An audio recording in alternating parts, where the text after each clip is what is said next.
Delta, AJ Styles, Seth freaking Rollins, and this is BrettO Live on YouTube. What is going on, guys? BrettO Live back with another video, and today we have the Week in Review, episode 122. We are going to start off with Monday Night Raw. If you guys have never heard of the Week in Review setup before, this is where we go over Raw and SmackDown in a set-up style. I talk about the show, I tell you what happened, talk about the matches, talk about the current storylines, if they're bad, if they're good. If you're brand new to the channel of BrettO Live, feel free to subscribe. It is absolutely free, and while you're down there, drop a like. It's free as well. But without further ado, we are going to jump into Raw. Starting over here, we opened up the show with Randy Orton returning. Randy Orton, he's back. Randy Orton is back on Monday Night Raw. Got a huge pop. Him and Matt Riddle, they were one of the best things going for Monday Night Raw, and then Randy Orton had to leave for some reasons. I think he might have been injured, but they haven't mentioned anything about that. But yeah, they were literally the best thing about Monday Night Raw. They got rid of it. Raw started getting, it was always crappy, but like super crappy. But now that Randy's back, stirring some controversy in the beginning of the show. Riddle's like, Randy, we got to keep this tag team going. We got to keep this tag team going. And Randy was just so on the fence with Riddle. He's like, no, this can't happen. We can't do this. Super serious as Riddle's trying to like get the crowd behind him and everything. Did not work out. But then in the end, Randy's like, yeah, this isn't going to work. And then later in the show, it was Randy Orton versus AJ Styles. Yes, we're going to jump into the main event right away. AJ Styles, Randy Orton, main event of the show. Because, of course, they interrupted the entire charade between Riddle and Randy. And then that was a really kick-butt match. Randy Orton was able to hit an RKO to AJ Styles as he was going for the phenomenal forearm. I thought that was freaking epic. He was like, boom, boom. And they got insanely RKO'd by Randy Orton. And then Randy Orton was able to pick up the victory with a little help from Matt Riddle because he pushed almost into the steel steps, or into the steel post. But yeah, and then after the match, Randy Orton RKO'd Riddle during the celebration. I'm like, what? No. Why did they do this? I don't know if it's a complete turn on Riddle. I don't believe it is. But it's definitely a turn. He RKO'd Matt Riddle. Like, what?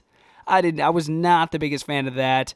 I mean, obviously, we're going to see an RKO to Riddle sometime, but not this early. I did not agree with that. Hopefully, they still can become a team.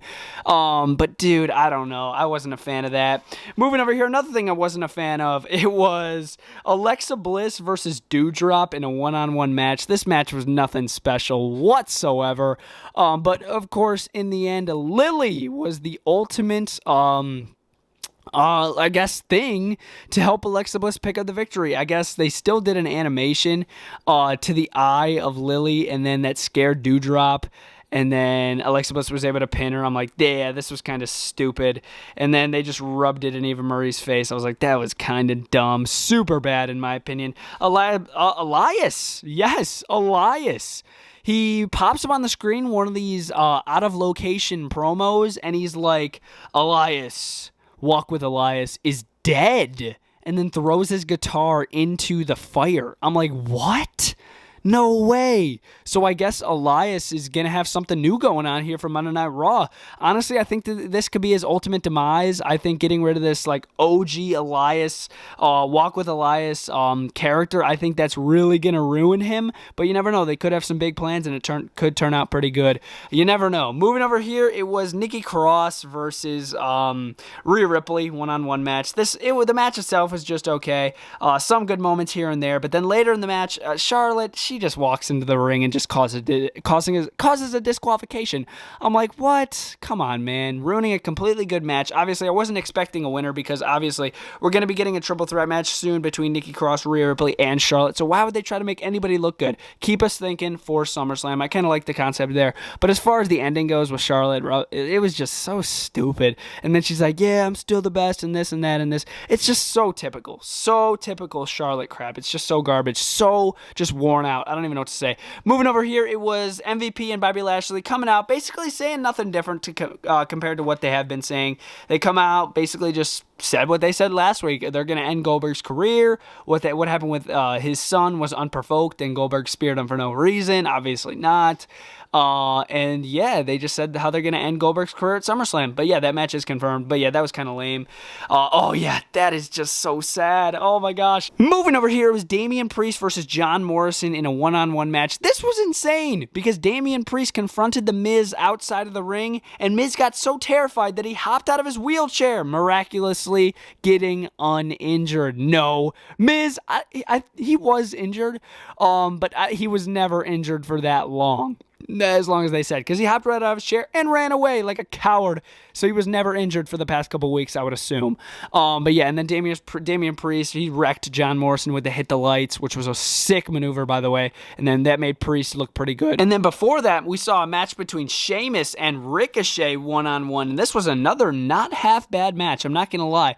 There was this wicked spot on the outside where Ricochet did a crossbody to Sheamus over the announcer's desk. I thought that was freaking epic. Here, you guys can see it right here. But in the end, I was a little disappointed to see Ricochet get bro-kicked by Sheamus, leading to Sheamus picking up the victory. But obviously, Sheamus is going to be facing Damien Priest at SummerSlam. They can't have Sheamus lose to Ricochet. Like, that can't happen. But yeah, it would have been cool to see Ricochet win. But of course, Sheamus was able to pick up the victory. And then, of course, we saw this match right after, which was pretty good. Moving over here, it was Ali. Yes. Ali versus T-Bar with Mansoor on ringside as well as Mace on ringside. This is just getting super old, I gotta be honest. This is like the third week in a row we're seeing the same match. Literally, it's just so annoying. But yeah, T-Bar was able to pick up the victory with some help from Mace. And then after the match, Mansoor took out T-Bar and Mace by himself, proving to Ali that he could do it. So yeah, I'm not really for like the Mansoor proving that he could do, better stuff when he's with Mustafa Ali. I'm not really with that. I think it's kind of stupid. But yeah, I wasn't the biggest fan of watching that match. Literally for the third time. Moving over here, Karrion Kross versus Jeff Hardy again, and it was looking bleak for Jeff Hardy. Right when he come out of the freaking gorilla position, I'm like, yeah, Jeff Hardy, it's not looking too good for you, man, which is very sad. Karrion Kross should not be on the main roster yet, and Jeff Hardy should not be losing matches. But yeah, Karrion Kross was able to put him to sleep. He tapped out. He attacked him after the match as well. It was just like, yeah, it was dumb. And of course, Jeff Hardy tried to use his feet on the rope thing again, but it didn't work out as well as the last time. Which was a pretty cool callback, but it led to Jeff losing, which I'm not a fan of whatsoever. Moving over here, we have the amazing Jinder and Drew McIntyre rivalry that I'm so excited about.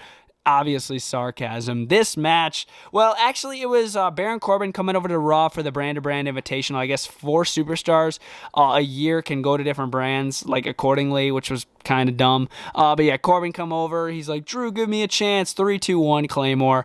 And Drew was able to pick up the victory. And then Jinder and the new Singh brothers, they just obviously, Veer and Shanky. I just call them the Singh brothers because they're no freaking different. They're just bigger. But yeah, they come out. They were thinking about attacking Drew 3-on-1, but Drew pulled out the sword. Very, very, very repetitive to what happened last week, which I'm not a fan of. But yeah, guys, this Raw had its pluses, but it had its weaknesses, that's for sure. So in the end, I'm probably going to give it a 2 out of 5. I enjoyed Sheamus, Ricochet, and I minorly enjoyed Priest and Morrison. Yeah, Randy and Riddle, they had such a big opportunity with that to make that something good. And if this is the end of it, with Randy just turning on Riddle and it turning into a Riddle and Randy rivalry, I'm going to be so mad.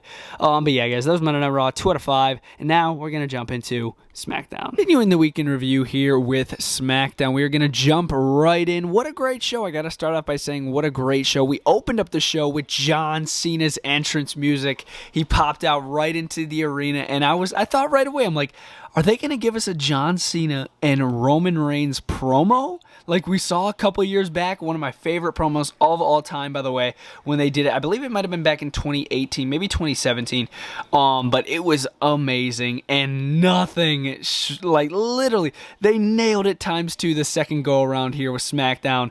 Oh my gosh, literally such a good promo. John Cena bringing up Dean Ambrose, how it only takes 3 seconds to win a match. You can endure all this beating, but it only takes 3 seconds to beat your opponent and become a Universal Champion, and John Cena is very determined to do that at SummerSlam. This was such a good promo. If you guys haven't seen it, I really recommend checking it out. It's more than likely on WWE's YouTube channel already, but I definitely recommend checking out an uncut version because WWE's probably going to cut out some of the stuff that John Cena did say, so definitely check out an uncut version. But yeah, this was freaking fantastic. Such good build-up for SummerSlam, their match at SummerSlam that's going to be happening. Moving over here, it was Seth Rollins coming out, and Edge was not there, so totally reversed. Last week, Edge was there and Seth Rollins wasn't there, but this week Seth was there and Edge wasn't there. So this was very odd to me, but I guarantee next week we are going to see the Edge and Seth Rollins promo similar to what we saw with Cena and Roman right there, which I really want to see them face to face. I think that'll be just so cool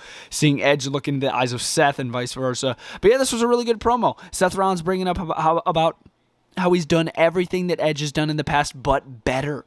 Of course, winning the Royal Rumble, going on to win his WrestleMania match, unlike Edge this past year, which not bad at all. This was a really good promo. I really enjoyed it, and yeah, just adding some extra story for their SummerSlam match that's going to be happening, obviously, at SummerSlam. Moving over here, it was the Mysterios, Rey Mysterio and Dominic Mysterio going up against Robert Roode and Ziggler. Let me just start out by saying, before I get into the match itself, Dolph and Roode, that's gotta end. That's gotta end soon. It's getting so worn out. It was when they first jumped together.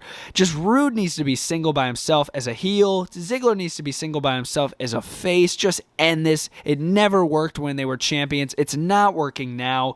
Just end it, please. But anyways, Ziggler and Roode, the Dirty Dogs, versus Rey Mysterio and Dominic Mysterio. The Usos tried to distract them on the Titantron, but it didn't really work to their advantage. Dominic was able to pin I believe it was Robert Roode he pinned. It doesn't really matter, though. Dominic was still able to pin Robert Roode after the distraction from the Usos, so that was really cool to see. I really thought when the Usos popped up on the entrance stage, I'm like, oh, they're going to lose. Dominic's going to make a mistake again. But no, they won, and of course, that's more build-up for their matches at SummerSlam. Should be pretty good. Moving over here into another tag team match, it was Angelo Dawkins and Montez Ford versus the Alpha Academy, Otis and Chad Gable. This was a pretty fun tag team match, I ain't gonna lie. Not too bad. I honestly was expecting Chad Gable and Otis to win. Otis has been on a rampage lately, dominating matches, not losing matches. At least it feels like he hasn't been losing matches. And I thought tonight was gonna be, no exception. I thought Otis and Gable were gonna run through the Street Profits, but they didn't. Montez Ford overshot this leap over the top rope by a long shot, but it was still cool. He distracted Otis enough for Angelo Dawkins to hit a maneuver on Chad Gable and pick up the victory, so that was pretty cool to see. As far as Angelo Dawkins and Montez Ford getting a tag team title in the future, I'm not really for that. I honestly would have preferred the Alpha Academy, somebody new, but yeah, I guess that wasn't too bad. Moving over here, this was interesting. Okay, so Kevin Owens come out, and King Corbin come out, he's like, I'm begging for more money, this bullcrap, you know it. Kevin Owens comes out, interrupts him, he's like, you know what, we'll have a match. If you beat me, you get $1,000, but if I win, no more of this bullcrap begging for money. And Baron Corbin's like, okay, deal. So Corbin loses the match. Kevin Owens hits a stunner on him after the match, and Kevin Owens does not have to pay Corbin $1,000. But later backstage, as I'm thinking, what the heck are they going to do with Corbin now? He can't beg for money anymore. What is he going to do? And then, lo and behold, Big E standing right there next to the gorilla position, not even having the Money in the Bank briefcase in hand. Honestly, I got to admit, I forgot he was Mr. Money in the Bank. For a second, I'm like, oh my God, I forgot. Big E is Mr. Money in the Bank. Oh my God. Like, literally, if you're going to make somebody Mr. Money in the Bank, put him on the screen more. Like, come on. Like, do something with him. But yeah, I guess they're sort of doing something with Big E here. Corbin stole his Money in the Bank contract, and that's the new thing for Corbin now.